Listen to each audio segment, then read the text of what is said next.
안녕하세요. 마을교육공동체 TV 몇 가지 단상 진행자 김태정입니다. 오늘은 국가교육과정과 마을교육과정이라는 주제를 가지고 여러분들과 이야기를 나눠보도록 하겠습니다. 지난 6월 11일 국가교육회의가 주관하고 인천광역시 교육청, 전국 마을교육공동체 포럼, 시도교육감 협의회, 혁신교육 지방정부 협의회 등이 공동 주최한 포럼이 있었습니다. 이날 포럼의 주제는 2022 국가교육과정 개정에서 마을교육과정을 어떻게 활성화할 것인가 라는 주제로 진행되었습니다. 발제자로 경기도교육연구원의 백병부 박사님, 서울시교육청의 조대진 장학사님, 순천 풀뿌리 교육자 협력센터 임경환 센터장님 수고해 주셨고, 토론자로 곽상욱 오산시장님, 조창숙 국가교육회의 지역특위위원님, 위원준 인천강화 부른초 선생님 등이 함께 해주셨습니다. 이날 포럼의 사회는 제가 보았습니다. 오늘은 당시 발표문과 토론문 그리고 현장에서 나온 이야기들을 토대로 국가교육과정과 마을교육과정에 대한 몇 가지 말씀을 나누고자 합니다. 국가교육과정이 있음에도 불구하고 마을교육과정 혹은 지역교육과정이 제기되는 배경은 무엇일까요? 이는 무엇보다 우리 사회에서 민주주의가 확장되고 심화되어 온 것과 맞물려 있습니다. 과거 권위주의적 통치 시대는 그야말로 중앙정부가 교육정책을 틀어쥐고 흔들었습니다.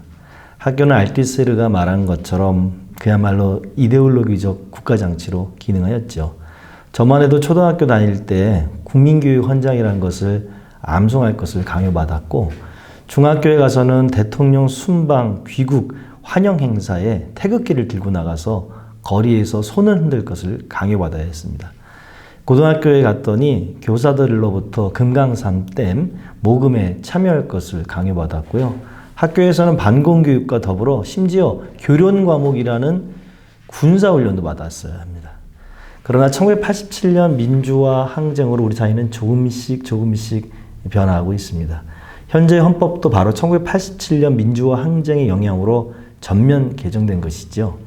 교육법에서도 변화가 있었습니다. 지역에 근거한 교육과정 운영의 근거가 마련된 것입니다. 초중등교육법 23조 2항에는 다음과 같은 내용이 있습니다. 한번 제가 읽어보도록 하겠습니다. 교육감은 교육부 장관이 정한 교육과정의 범위에서 지역의 실정에 맞는 기준과 내용을 정할 수 있다. 또한 2015 교육과정 총론에서 교육청 수준의 지원 내용에 다음과 같은 내용들이 있는데, 이를 제가 한번 천천히 읽어보도록 하겠습니다. 가. 시도의 특성과 교육적 요구를 구현하기 위하여 시도교육청 교육과정위원회를 조직하여 운영한다. 나. 지역의 특수성, 교육의 실태, 학생, 교원, 주민의 요구와 필요 등을 반영하여 교육청 단위의 교육 중점을 설정하고 학교 교육과정 개발을 위한 시도교육청 수준 교육과정 편성 운영 지침을 마련하여 안내한다. 그 다음에 라입니다. 교과와 창의 체험 활동을 필요한 교과서형 도서의 인정, 개발을 위해 노력한다. 중학교 자유학기 운영 지원을 하기 위해 각종 자료와 개발 보고, 교내 연수, 지역사회와 연계가 포함된 자유학기 지원 계획을 수립하여 추진한다. 학교가 국가교육과정에 제시되지 않은 교과목을 설치, 운영할 수 있도록 관련 지침을 학교에 제공하고 학교로 하여금 필요한 사전 절차를 밟도록 지원한다. 4. 학교가 지역사회 유관기관과 적극적으로 연계 협력해서 교과, 창의적 체험활동을 내실 있게 운영할 수 있도록 지원하며 관내 학교가 활용할 수 있는 지역 자원 목록을 작성하여 제공하는 등 구체적인 지원망을 마련한다. 그런데 지역교육과정 혹은 마을교육과정이 필요한 이유가 단지 지역의 실정이나 지역의 특성에 맞는 교육을 하는 것에만 있을까요? 보다 근본적인 이유는 바로 주권자인 국민이 교육과정의 구성에 참여할 수 있어야 하기 때문입니다. 이를 경기도교육연구원의 백병부 박사님은 교육주권 재민으로 표현하고 있습니다. 6월 11일 날 포럼에서 발표된 내용의 일부를 제가 한번 읽어볼게요. 대한민국은 민주공화국으로 주권은 국민에게 있고 모든 권력은 국민으로부터 비롯됨. 이와 같은 헌법적 가치가 실제 삶에서 구현되기 위해서는 민주주의가 제도적 수준을 넘어 삶의 양식으로 자리 잡아야 함. 지방교육자치의 궁극적인 목적은 특정 지역에 거주하는 시민들이 보다 좋은 교육 생태계 속에서 지역 특수적이면서도 미래지향적인 교육을 받게 하고 이를 통해서 지역 정체가 상승할 수 있도록 하는 것임을 분명히 하자는 것임. 나아가 이 과정에서 학생과 학부모를 위시한 주민들이 주체로 참여하도록 하여 특정 지역의 교육에 대한 주민 통제가 가능하게 하는 것은 교육권 재민의 원리를 구현하여 지방교육의 민주화 지속성을 담보하기 위한 것입니다. 지역 수준의 교육과정 거버넌스는 참여형에서 협력형으로 전환되어야 하며 정책의 형성 과정에 여러 의견을 수렴하여 이후에 과정의 절차적 정당성을 부여하는 것을 넘어 정책의 집행과 평가에 이르기까지 전 과정의 다양한 이해 당사자들이 실질적 참여를 보장할 필요가 있다는 것임. 이와 같은 맥락에서 지역교육과정 거버넌스는 지방교육자치의 본질을 구현하기 위해 지역 수준의 교육과정 개발 및 실행, 평가과정 전반에 시민을 포함한 지역 교육 주체들의 실질적 참여를 보장하기 위해 마련된 구조와 과정이라고 할 수 있습니다. 이상 제가 백병부 박사님의 발표문을 인용하였는데요. 이를 한마디로 말하면 교육과정을 만드는 과정에 시민을 포함한 교육 주체들의 실질적 참여가 있어야 한다. 그럴 때만 진정한 교육 자체가 실현된다는 것입니다. 민주주의는 단지 제도만이 아니라 우리 삶의 원리여야 한다면 교육과정도 소수가 만드는 것이 아니라 다수의 참여에 기반하여 만들어야 한다는 것이죠. 그럼 소수의 전문가만이 아니라 시민들의 참여에 근거한 교육과정 만들기, 중앙정부가 제공하는 교육과정에만 의존하지 않고 지역사회에서 시민들이 함께 만드는 교육과정은 과연 가능한 것일까요? 지난 6월 11일 토론회에서는 서울시 교육청이 25개 기초지방자치단체와 함께 마을교과서를 만든 사례와 순천시와 순천시 교육청이 협력하여 혁신교육지구 사업과 마을교육공동체 조성을 위한 중간지원 조직을 할 수 있는 순천 풀뿌리 교육자치협력센터를 만들고 이 센터를 매개로 하여 학교 교사와 마을교육 활동가들이 직접 마을교육 과정을 만든 사례가 공유된 바가 있습니다. 이날 조대진 서울교육청 장학사님은 장소감이라는 개념을 가지고 마을교과서의 필요성에 대해 설파하였습니다.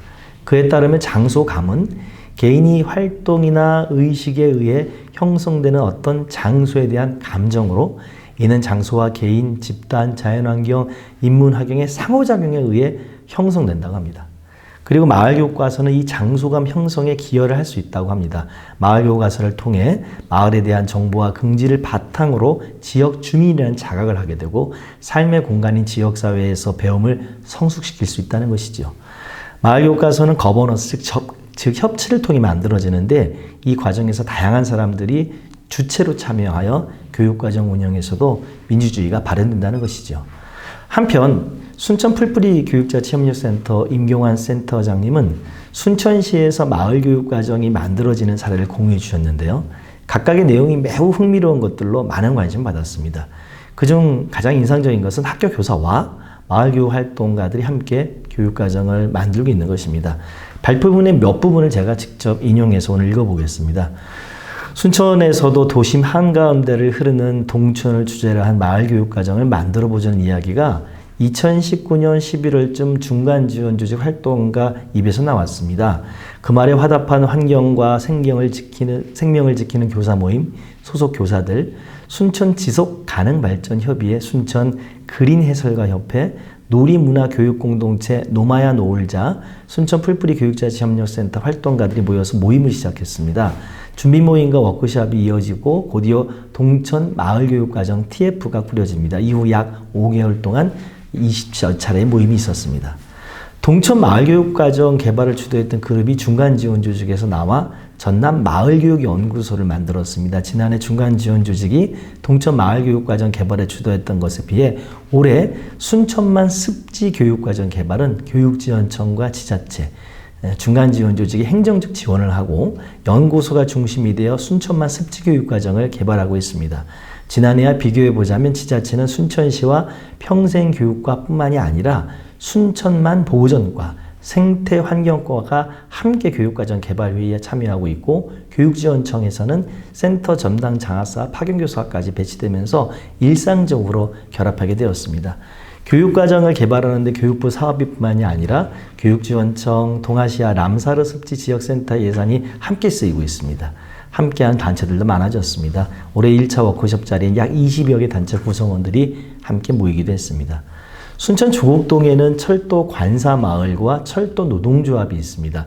2013년부터 철도 노조 해고자들이 중심이 되어 마을 공동체를 만들기 시작했습니다. 마을 카페를 운영하기도 하고 마을 어르신들 구슬생애사도 집필하는 활동도 했습니다.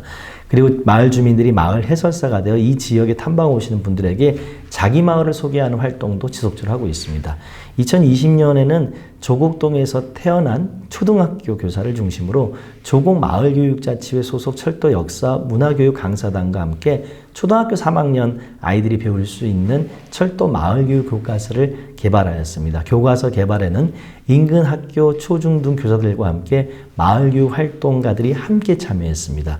올해에는 도교육청 현장기획형 학교혁신 현장 공모연수를 신청하여서 철도 마을교육 과정을 심화 발전시키고 있습니다. 이상 제가 순천시 사례 내용을 공유해 보았습니다. 이날 토론회에서 마을교육과정 활성을 위한 귀한 제안들도 이어졌습니다. 그중 곽상욱 오산시장님이 몇 가지 제안을 하셨는데요. 당일 발표문에 실린 내용을 제가 한번 읽어보도록 하겠습니다. 첫째, 지역과 학교, 학생의 특성에 맞는 교육과정을 운영할 수 있도록 자율권을 확대할 뿐만 아니라 교육과정 안에 지역교육과정을 포함하는 교육과정으로서 교과서 등의 전면 개정을 제안한다.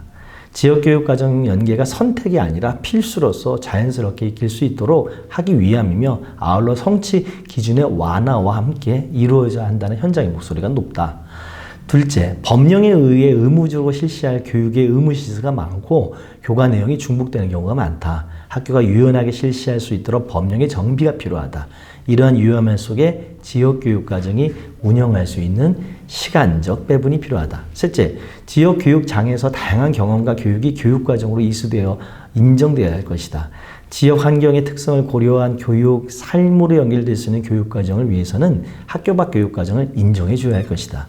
넷째, 국가적 교육 의제인 온종일 돌봄, 마을교육과정 등은 지역의 협력 없이는 절대 이루어질 수 없는 의제임에도 불구하고 지역의 협력적 소통과 목소리를 귀담아 들을 수 있는 실천적 제도 기반 마련 등은 사실 없는 상황이다. 혁신교육지구 및 마을교육 공동체의 지원 및 활성화를 위한 법적 기반도 반드시 필요할 것이다. 이상 오상 시장님의 제안 말씀을 제가 인용해 보았습니다. 현재 교육부는 2022 교육과정 개정을 예고하고 있습니다. 이제 교육과정 개정은 더 이상 소수의 관료나 전문가들의 손에서 결정되면 안 됩니다. 교육과정이 만들어지는 과정에서 민주주의 원리가 작동되어야 합니다. 즉, 시민들이 참여해야 합니다. 또한 중앙정부가 교육과정을 독점하는 것이 아니라 지역으로, 학교로 교육과정 운영의 자율성을 확대해야 합니다. 그러나 이것이 교육감이나 학교장의 자율일 수만은 없습니다. 중요한 것은 교육과정 운영에 교사, 학부모, 학생, 시민들이 참여할 수 있는 민주적 의사결정 구조를 만드는 것입니다. 그런 측면에서 2022 교육과정 총론에서 지역교육과정, 마을교육과정 운영을 위한 민관학협의체 구성을 의무화할 필요가 있습니다. 시민들의 참여를 변수로 두는 것이 아니라 상수로 설정하고 참여를 보장해야 합니다. 여기에 학교와 마을이 협력하고 교육청과 지방자치단체가 협력하여 학교 밖에서 이루어지는 다양한 교육활동에 대해서도 교육과정으로 인정할 수 있는 방안도 함께 모색할 필요가 있습니다. 이상 마을교육공동체에 대한 몇 가지 단청 13번째 국가교육과정과 마을교육과정이란 주제로 이야기를 나눠보았습니다. 감사합니다.